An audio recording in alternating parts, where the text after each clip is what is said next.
Тауықтың ғажайып стилі. Құстар саябағында бір тауық өмір сүріпті.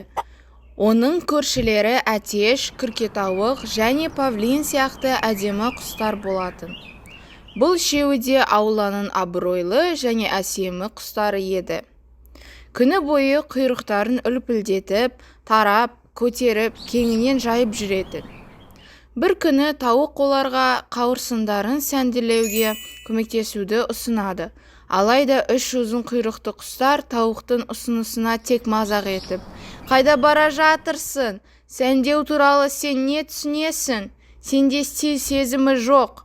Тауық стилін алу үшін саған сәнді құйрықтарымызбен сенеміз деп ойлайсың ба?"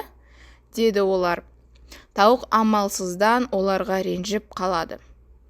Ол кем дегенде бір рет стилист болып, әдемі құстардың қауырсындарын сәндеп, әшекейлегісі келді. Осы кезде анасының көңілін көтеруге тырысқан тауықтың жанынан шықпаған кішкентай балапандар: "Анашым, біз өзіміздің имиджімізді өзгерткіміз келеді. Бізді әдемі жасаңызшы", деді олар.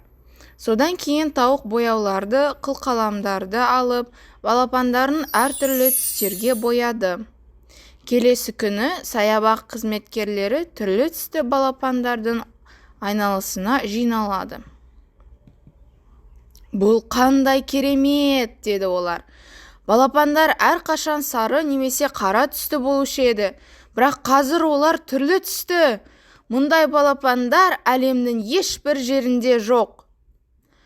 Ғажайып балапандар туралы жаңалықтар бүкіл әлемге тез тарады. Адамдар ерекше балапандарды көру үшін саябаққа жетуге асықты. Кішкентай балапандар тез танымал болып, бейнекамералардың алдында қуана суретке түсті. Саябақтың барлық тұрғындары тауықты үздік стилист деп таныды. Тауық пен оның балапандары тұратын күркенің алдында саябақ басшылығы "Тауық пен оның балапандары" деген жазуды "Тауықтың ғажайып стилі" деп өзгертті. Содан бері сол саябақта жыл сайын сары, қызғылт, көк, шұбар және тағы басқа сан алуан түсті балапандар пайда бола бастады.